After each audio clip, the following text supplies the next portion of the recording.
अवाम पर एक और महंगाई बम गिराने का मंसूबा तैयार। वफाकी हुकूमत का जल्द मिनी बजट लाने का फैसला। मुआशी बहाली मंसूबे के तहत जल्द ही कौमी असम्बली में मिनी बजट मंजूर कराया जाएगा। ताजिरों और दुकानदारों पर इजाफी टैक्स लागू होगा। टारगेटेड सब्सिडी सिर्फ कम आमदन तबके को दी जाएगी। पेट्रोल, बिजली और गैस की राशन के लिए जारी खातों को खसारा पूरा किया जाएगा। मिनी बजट मंजूर होते ही IMF प्रोग्राम की बहाली में हाल तमाम रुकावटें दूर होने का इम्कान।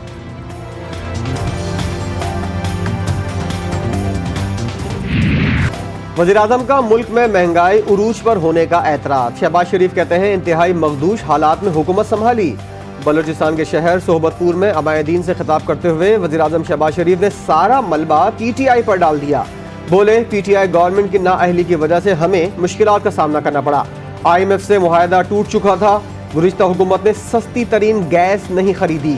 पाकिस्तान को पांव पर खड़ा करने के लिए हमें खुद हिम्मत पैदा करनी होगी।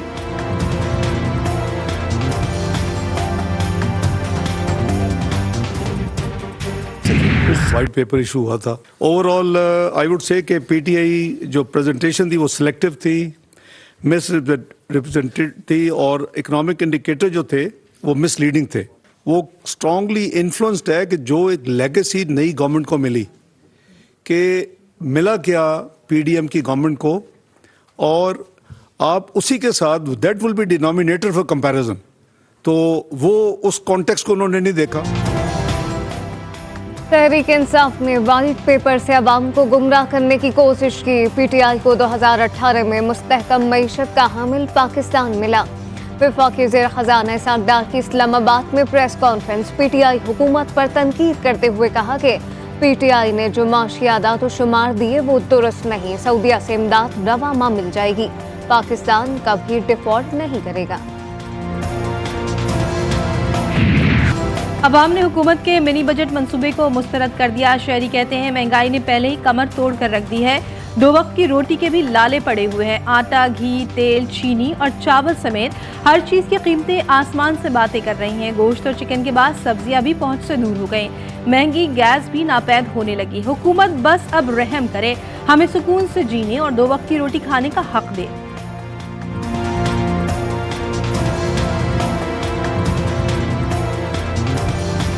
मुल्क की बेहतरी के लिए फ़ैसला करें ताकि इस मुल्क के अंदर लोगों की भी हालत बेहतर हो, लोगों की इनकम भी बढ़े, रोज़गार भी आए। हमारी हुकूमत को चाहिए कि इसके ऊपर एक्शन ले और किसी न किसी तरीके से इसको कम करे, रोकने की कोशिश करे, या कोई ऐसे इकदामात लेकर तो आए सामने कि हमें पता चले कि यार ठीक है अब नीचे जा रहा है कुछ, या हमारा जो मजदूर तबका है वो भी कुछ खा सकता है। हम लोग भी उन लोगों को कितना दे दे रहे हैं, हमारा अपना पेट भरेगा तो हम दूसरों को भी खिला सकेंगे ना। हुकूमत को अब तो मैं एक्शन लेने पर भी नहीं कहूँगा, वही बात है 15-20 साल से एक्शन के ही कहे जा रहे हैं, हो कुछ भी नहीं। इत्तेहादी सरकार हर महाज पर नाकाम। अवाम से 2 वक्त की रोटी का हुसूल भी छीन लिया। मुल्क भर में आटे की कीमतें आसमान पर। 20 किलो का थैला 2600 रुपए तक पहुंच गया। नान भाइयों ने भी रोटी, नान और चपाती की कीमतों में इजाफा कर दिया। रावलपिंडी, इस्लामाबाद में रोटी, नान और पराठा 2 से 10 रुपए महंगा।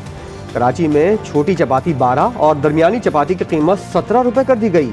शहरी कहते हैं हुकूमत ने गरीब आवाम से जीने का हक छीन लिया है।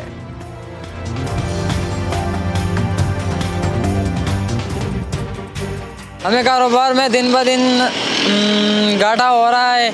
हुकूमत को चाहिए कि हमारी दुकानदार बिरादरी के लिए कुछ रेट फिक्स कर दे तो हम उसी रेट पर रोटी बेचेंगे। नान भाई कह रहे हैं कि हम हड़ताल करेंगे जिसकी वजह से हमें मज़ीद मुश्किलात का सामना करना पड़ रहा होगा। तो हुकूमत को चाहिए कि आटे पे कुछ सब्सिडी दे। काफ़ी मुश्किलात का सामना है ना, अब बिल्कुल हमें अंदाज़ा नहीं है, आवाम को इस वक्त बिल्कुल अंदाज़ा नहीं है कि रोटी की कीमत और बाकी अशिया खुर्दनोश की कीमतें कहाँ जाकर रुकेंगी। आटा जो है और गंदम, इसका वफाकी हुकूमत से कोई लेना देना नहीं। ये सूबाई महकमों का, सूबाई हुकूमतों का काम है। इसमें सबसे बड़े मज़ेदार बात यह है कि 40 फ्लोर मिलें हैं जो इस्लामाबाद की हदूद में लगी हुई हैं, और उन 40 की 40 फ्लोर मिलों को पंजाब हुकूमत जो है वो गंदम सप्लाई करती है। मुल्क में आटे का बहरान। वफाकी से तारिक बशीर चीमा ने हाथ खड़े कर दिए। जिम्मेदार परवेज इलाही को करार दे दिया। इस्लामाबाद में न्यूज़ कॉन्फ्रेंस करते हुए कहा पंजाब हुकूमत ने गंदम के कम बैग्स फराहम किए। 17,000 आटे की बोरियों की कमी का सामना है। कमी पूरी करने के लिए ओपन मार्केट से गंदम खरीदी जा रही है। एमक्यूएम पाकिस्तान ने साई सरकार के खिलाफ तबले जंग बजा दिया। पीपल्स पार्टी के खिलाफ भरपूर एहतजाजी तहरीक चलाने और सड़कों पर आने का ऐलान। एमक्यूएम वफ़द की सिंध की सियासी जमातों से मुलाकातें, कहीं हाँ कहीं ना और कहीं सिर्फ आसरा। विफाक के इत्तेहादी नून लीग ने हरी झंडी दिखा दी। जमात इस्लामी ने एहतजाज में शिरकत का वाज़ेह जवाब ही ना दिया। पाक सरजमीन पार्टी की कश्ती डावाडोल हो गई। पीएसपी का आज होने वाला इजलास मुलतवी हो गया।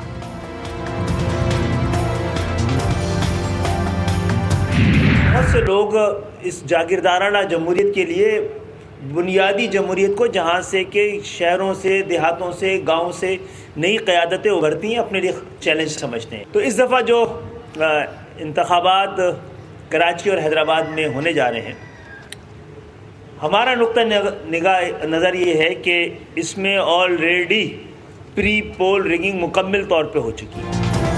सरबराह एमक्यूएम का हल्का बंदियों के मुतालबे पर लचक दिखाने से इनकार। खालिद मकबूल सिद्दीकी की हाफिज नईम और रहमान के साथ मुश्तरका प्रेस कॉन्फ्रेंस। कहा, बल्दियाती इंतखाबात में पहले ही धांधली हो चुकी, वोटर लिस्टों में भी इबहाम है। अमीर जमात इस्लामी बोले, पाकिस्तानी अवाम को लेवल प्लेइंग फील्ड हासिल नहीं है। जहां दौलत और ताकत का इस्तेमाल होता हो वहां ये मुमकिन नहीं।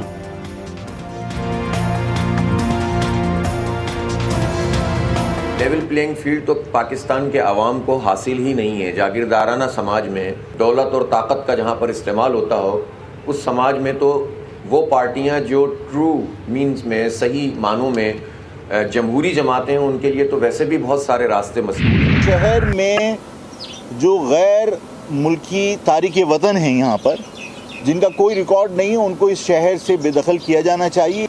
देखिए, मेरे पास भी इत्तलात हैं, बल्कि उन्होंने वक्त लिया है और कल शाम को उनकी यहाँ आने की इत्तलात हैं। उन्होंने कहा है कि शाम को वो दावत देने के लिए आएंगे। हल्का बंदियों पर चेयरमैन महाजिर कौमी मूवमेंट को भी एतराज़। आफाक अहमद प्रेस कॉन्फ्रेंस में बोले, गैर मुल्की तारकीन वतन को बेदखल किया जाना चाहिए। गैर मुल्की तारकीन वतन के मुल्क के खिलाफ नारे लगाने पर कार्रवाई नहीं होती। एमक्यूएम ने मुझसे वक्त मांगा है, वो कल दावत पर आएंगे।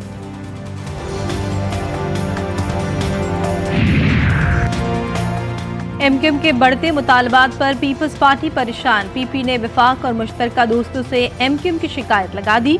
मुर्तज़ा वहाब का इस्तीफा एमक्यूएम के कहने पर। कराची का एडमिनिस्ट्रेटर एमक्यूएम की सिफारिश पर 3 अजला में एडमिनिस्ट्रेटर्स भी एमक्यूएम के लगाए।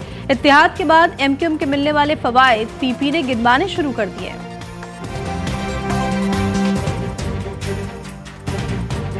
डिफरेंस ऑफ ओपिनियन है लोकल बॉडीज एक्ट के ऊपर कराची में, उस पर एमक्यूएम का भी एक मौक़िफ़ है, पाकिस्तान पीपल्स पार्टी का भी एक मौक़िफ़ है।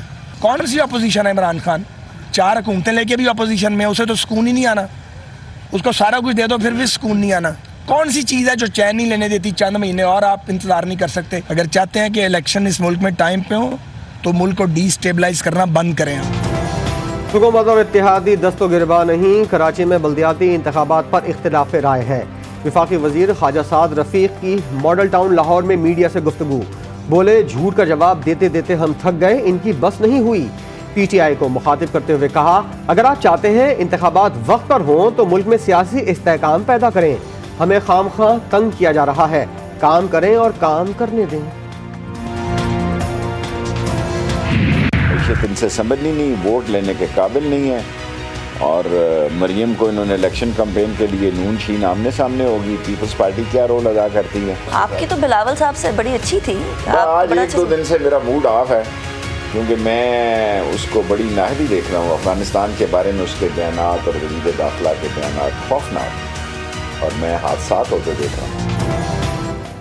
कराची इमरान खान का है और वो पूरे सिंध में झाड़ू फेर देंगे। इलेक्शन का पैगाम दे दिया गया है, शेड्यूल तय करना बाकी है। अवामी मुस्लिम लीग के सरबराह शेख रशीद का न्यूज़ नाइट फिदानी का निसार में इंकशाफ। बोले कि 3 माह अहम है। एमक्यूएम को चाहिए कि पीपल्स पार्टी के हाथ ना चढ़े। हमें तालिबान के जरिए टीपीपी को ठीक करना चाहिए। बिलावल भुट्टो का अफगानिस्तान के हवाले से बयान खौफनाक है। वज़ीर आला पंजाब का एतमाद का vote. Chairman PTI Imran Khan ने पार्टी रहनुमाओं को अहम टास्क सौंप दिया।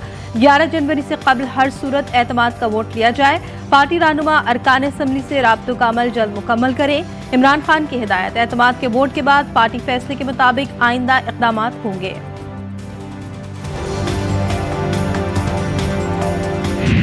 आज सुबह जो है वो होम मिनिस्टर साहब ने, उमर चीमा साहब ने और मुसद्दक अब्बासी साहब ने ब्रीफ किया इमरान खान साहब को, जो जॉइंट इन्वेस्टिगेशन टीम है उसके मामलात के ऊपर, और इस कातलाना हमले में जिसमें इमरान खान की जान लेने की कोशिश की गई और इसका मकसद इमरान खान को कत्ल करना था। वजीराबाद हमले का मकसद इमरान खान को कत्ल करना था। फवाद चौधरी का दावा। कहा हमलावर मुलजिम नवीद को मारने के लिए भी शूटर भेजा गया था। इमरान खान पर हमले को मजहबी रंग देने की कोशिश की गई। मियां जावेद लतीफ ने इमरान खान पर तौहीन मजहब का इल्जाम प्रेस कॉन्फ्रेंस में लगाया। मामला 24 अगस्त 2022 से शुरू हुआ। जब जेल में डाले जाते थे तो ये अस्पतालों से में शिफ्ट हो जाते थे, और अभी हट्टे कट्टे चाहे वासिफ अली जरदारी हो या शर्जील मेमन जैसे जो उनके टाउट्स हैं, वो जो है तो इस किस्म की बातें करते रहते हैं। अभी पंजाब में भी आए हुए थे, लेकिन इनको मुंह की खानी पड़ी। पीपी रहनुमा शर्जील मेमन और नासिर शाह पर पंजाब में मुकदमात कायम करने का मामला। चेयरमैन पीटीआई के चीफ ऑफ स्टाफ ने GTV न्यूज़ की खबर की तस्दीक कर दी। कहा नासिर शाह और शर्जील मेमन लेन देन के प्रोफेशनल माहिर हैं। ये लोग बदनामी ज़माना है, इनको सब जानते हैं। जब इनको जेल में डाला जाता था तो ये अस्पतालों में शिफ्ट हो जाते थे। हमारे तमाम जवान, हमारे ऑफिसर जो है वो उसी लगन से और उसी जो है वो कमिटमेंट से जो है वो दहशतगर्दी की जंग को लड़ने में जो है वो दिन रात जो है वो अपनी जो है वो जान हथेली पे रख के जो है वो लगे हुए हैं। PTP को मुज़ाकरात की मेज़ पर लाने की कोशिश की जा रही है। शर्त यह है कि वो हथियार डाल दें और ख़ुद को आइन और कानून के ताबे कर दें। वफाकी वज़ीर दाखिला राना सनाउल्लाह की इस्लामाबाद में प्रेस कॉन्फ्रेंस। कहा रियासत की दहशतगर्दी के खिलाफ कोशिशें जारी हैं। कौमी सलामती कमेटी में दहशतगर्दी के खिलाफ जीरो टॉलरेंस के अज़्म का इयादा किया गया। दहशतगर्दी के खिलाफ दिफा पाकिस्तान का हक। पाकिस्तान की नेशनल सिक्योरिटी कमेटी के बयान से वाकिफ हैं। अमरीकी महकमा खारजा के तर्जुमान नेड प्राइस की प्रेस ब्रीफिंग। खबरदार किया कि तालिबान के फैसलों के खिलाफ इक़दाम लिए जा सकते हैं। पहले ही कह चुके हैं कि अमरीका की तरफ से रिस्पॉन्स दिया जाएगा। यकीनी बनाया जाए कि दहशतगर्द अफगान सरजमीन इस्तेमाल ना करें।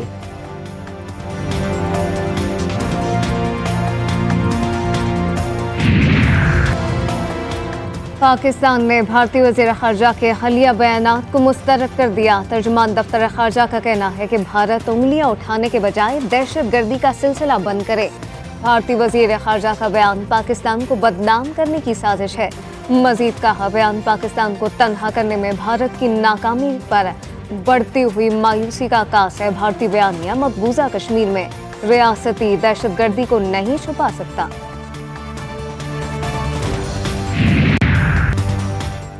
भारत में 1-2 नहीं 50,000 से ज़ायद मुसलमानों को बेघर करने का मज़मूम मंसूबा। रियासत उत्तराखंड के शहर हल्द्वानी में मुसलमानों के 4,000 से ज़ायद घरों, स्कूलों और मसाजिद पर बुलडोज़र चलाने की तैयारी मुकम्मल कर ली गई। नन्ही बच्ची अपने घर के निज़ाम पर बिलक बिलक कर अपने लिए इंसाफ मांगती रही। इलाका मकीन कहते हैं अगर हम गैर कानूनी तौर पर रह रहे थे तो बरसों तक हमसे किस बात का टैक्स लिया जाता रहा।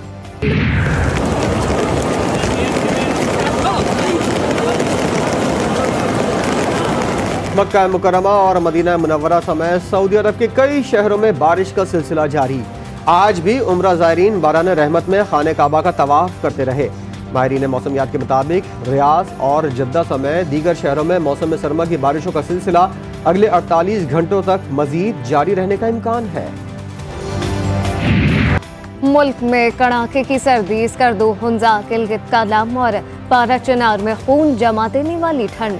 हुंजा और कालाम -9, कल्लात -8, किलगित और पारा चनार -6, कोयटा और दीर में दर्जा हरारत -5 रिकॉर्ड। कोयटा की अकवस्ता हवाओं ने कराची का रुख कर लिया। सर्दी की शिद्दत में इजाफा, दर्जा हरारत 11 डिग्री सेंटीग्रेड रिकॉर्ड। पुर्तगाल के लेजेंडरी फुटबॉलर क्रिस्टियानो रोनाल्डो का सऊदी शहर रियाद पहुंचने पर पुरतपाक इस्तकबाल। हजारों सऊदी शहरियों ने रोनाल्डो और उनकी फैमिली का इस्तकबाल किया। पुर्तगाली लेजेंडरी फुटबॉलर का अल नस्र फुटबॉल क्लब के साथ 2 साल का मुआहदा। सऊदी फुटबॉल लीग को मजीद मकबूल बनाने के लिए मजीद इक़दाम किए जा रहे हैं। कराची टेस्ट के तीसरे दिन सऊद शकील की सेंचुरी ने मैच पर कीवीज की गिरफ्त कमजोर कर दी। न्यूजीलैंड के 449 रन के जवाब में पाकिस्तान ने 9 विकेटों के नुकसान पर 407 रन बना लिए। पहली इनिंग्स में न्यूजीलैंड की बढ़तरी खत्म करने के लिए बाबर 11 को मजीद 42 रन दरकार।